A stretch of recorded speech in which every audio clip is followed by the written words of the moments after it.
आप सभी को नमस्कार। समाजशास्त्र विषय की इस YouTube क्लास में आपका स्वागत है। सामाजिक विचारक प्रश्न पत्र में आज हम चर्चा करते हैं डीपी मुखर्जी के बारे में। दुर्जटी प्रसाद मुखर्जी डीपी मुखर्जी के नाम से जाने जाते हैं। ये राधा कमल मुखर्जी के समकालीन थे। भारत में समाजशास्त्र में इन्हें डीपी के नाम से पुकारा जाता है। डीपी मुखर्जी का जन्म बंगाल के एक मध्यम वर्गीय ब्राह्मण परिवार में सन 1894 में हुआ। आपके व्यक्तित्व निर्माण पर परिवार और जातिगत संस्कारों का बहुत अधिक प्रभाव पड़ा। 1918 में एमए इतिहास और 1920 में एमए अर्थशास्त्र की परीक्षा पास की। आपने कलकत्ता विश्वविद्यालय से उपाधियां प्राप्त की। डीपी मुखर्जी बहुमुखी प्रतिभा के धनी थे, मौलिक विचारक, और इनके शिक्षण काल में बंगाल में अनेक महान हस्तियां थी। बंकिम चंद्र, रविंद्रनाथ टैगोर, शरद चंद्र आदि के साहित्य का इन पर विशेष प्रभाव पड़ा। डीपी पर संगीत, राजनीति, चित्रकला आदि का भी प्रभाव पड़ा। सन 1945 में इन्होंने introduction to Indian music book लिखी। 1922 में लखनऊ विश्वविद्यालय में आप व्याख्याता बने। उत्तर प्रदेश सरकार में 1937 से 1940 तक विभिन्न पदों पर कार्य किया। आर्थिक और सांख्यिकी ब्यूरो की आपने स्थापना की। उत्तर प्रदेश जांच समिति का इन्हें सदस्य बनाया गया। 1951 में लखनऊ विश्वविद्यालय में प्रोफेसर बनाया गया और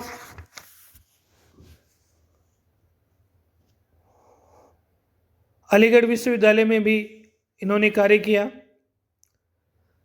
समाजशास्त्र के विजिटिंग प्रोफेसर बनकर हेग में international institute of social studies में भी इन्होंने कार्य किया।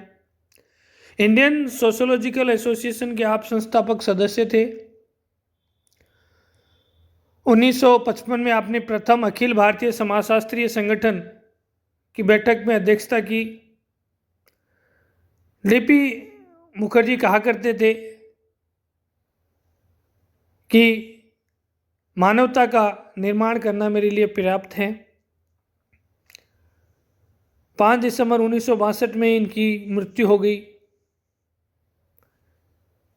और डीपी मुखर्जी की प्रमुख रचनाएं बेसिक कंसेप्ट्स इन सोशियोलॉजी 1932 में, personality and the social sciences 1924 में, टैगोर ए स्टडी 1943 में, मॉडर्न इंडियन कल्चर 1942 में,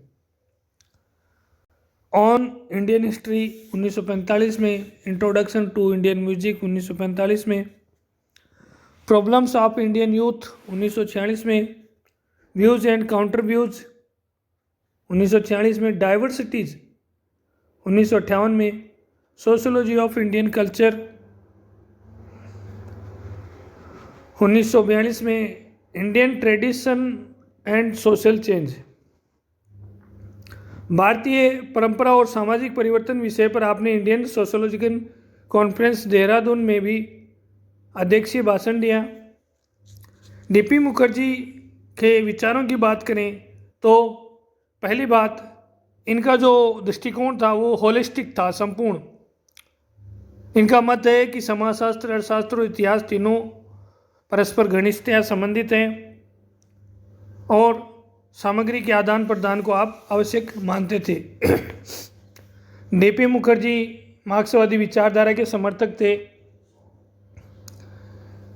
इनके पद्धति शास्त्र की बात करें तो ये द्वंद्वात्मक पद्धति अपनाती हैं और भारतीय समाजशास्त्र में डीपी के द्वंद्वात्मक उपागम के नाम से इसे जाना जाता है।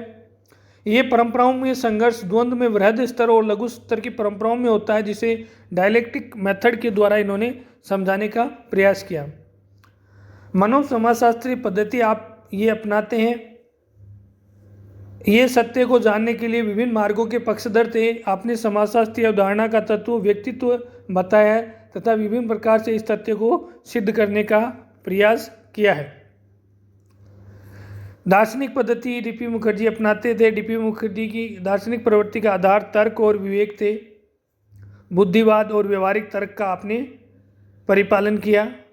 विभिन्न विज्ञानों में संबंध डीपी मुखर्जी क्योंकि संपूर्णतावादी दृष्टिकोण के समर्थक थे, इसलिए आप इतिहास, अर्थशास्त्र और समाजशास्त्र के पारस्परिक संबंधों और ज्ञान के आदान प्रदान को आवश्यक मानते थे। आपने समाजशास्त्र की प्रकृति को ऐतिहासिक बताते हुए लिखा है कि समाजशास्त्र विभिन्न सांस्कृतिक विशेषताओं का विशेष योगदान है। भारतीय समाजशास्त्र में डीपी मुखर्जी के योगदान की हम चर्चा करें तो सबसे पहली बात, भारतीय समाजशास्त्र की विषय वस्तु। डीपी मुखर्जी ने भारतीय समाजशास्त्र की अध्ययन सामग्री को भारतीय परंपराओं का अध्ययन बताया है। संस्कृति का विकास विभिन्न प्रजातियों और संस्कृतियों की चुनौतियों और संश्लेषण का परिणाम है। मुखर्जी ने भारतीय समाजशास्त्र के बारे में बताया कि भारतीय परंपराओं का अध्ययन ही समाजशास्त्री का प्रथम कर्तव्य है। भारतीय समाजशास्त्र के लिए व्याख्यात्मक पद्धति। डीपी ने भारतीय समाजशास्त्र की वैज्ञानिक अध्ययन पद्धति के बारे में काफ़ी लिखा है। भारतीय समाजशास्त्र अभी इस अवस्था में नहीं पहुंचा कि अनुभविक तथ्यों को एकत्र करके अनुसंधान करे। पाश्चात्य वैज्ञानिक तकनीक का इन्होंने विरोध किया। मार्क्स के द्वंद्ववाद पद्धति के आप पक्षधर थे और परंपराओं के अध्ययन में इसे लागू भी किया। भारतीय सामाजिक परिवर्तन में परंपराओं के महत्व पर इन्होंने 1955 में Indian tradition and social change नाम की एक पुस्तक प्रकाशित की। परंपराओं के बारे में भी इन्होंने काफ़ी कुछ इनका कार्य था। भारतीय समाजशास्त्र में परंपरा के अध्ययन पर डीपी मुखर्जी ने जोर दिया। संस्कृत भाषा और स्थानीय भाषा का ज्ञान होना आवश्यक है, तभी सामाजिक परंपराओं को और सामाजिक परिवेश को हम समझ पाएंगे। यह डीपी मुखर्जी का कहना था। परंपराओं के परिवर्तन के इन्होंने 3 तत्व बताए थे: स्मृति, श्रुति, अनुभव। आधुनिकता और आधुनिकीकरण के बारे में भी आपने अपने कुछ विचार Indian tradition and social change के बारे में बताया। डीपी मुखर्जी की एक महत्वपूर्ण कृति थी विविधता। डीपी मुखर्जी ने भारत में विविधताओं को व्याख्या विवेचनात्मक की है। पहली भारतीय साहित्य में विविधता, दूसरी भारतीय कला में विविधता। विविधताएं, डाइवर्सिटीज डीपी मुखर्जी की एक महत्वपूर्ण कृति थी। डीपी मुखर्जी ने साहित्य और कला की विविधता संबंधी विकास को 3 भागों में, 3 लेखों में व्यक्त किया है। सोशल प्रॉब्लम इन फिक्शन, 20वीं शताब्दी Calcutta. Sociology of Indian literature, social change and intellectual interest. इन 3 लेखकों में इन्होंने अपने डाइवर्सिटीज पुस्तक में ये तीनों लेखक विचार प्रस्तुत किए। भारतीय साहित्य संबंधी विविधता का समाजशास्त्र भी इन्होंने विकसित किया और अपनी कृति डाइवर्सिटीज में इन्होंने भारतीय साहित्य के सामान्य सर्वेक्षण में पाया कि अनेक समाजशास्त्रीय विशेषताएं इसमें मौजूद है। साहित्य में संस्कृति और समाज का गत्यात्मक वर्णन मिलता है, जो एक प्रकार से समाजशास्त्रीय परिप्रेक्ष्य को व्यक्त करता है। मुखर्जी ने साहित्य के विकास और साहित्य की कुछ कमियों पर भी विचार डाला। उन्होंने संस्कृत साहित्य के विकास पर जोर दिया। इस्लाम द्वारा उर्दू का विकास हुआ, भक्ति के द्वारा साहित्य का विकास हुआ और पाश्चात्य साहित्य प्रभाव के द्वारा अंग्रेजी साहित्य का भारत में विकास हुआ। भारतीय साहित्य में जो सामान्य तत्व जिनका विकास हुआ वो ये थे: क्षेत्र का विकास हुआ, नूतन मूल्यों का उत्तरोत्तर अधिग्रहण हुआ, नए वर्ग की उत्पत्ति, उद्योग और तकनीक का प्रभाव, मिथ्या व्यक्तिवाद का इसमें प्रसार हो चुका था।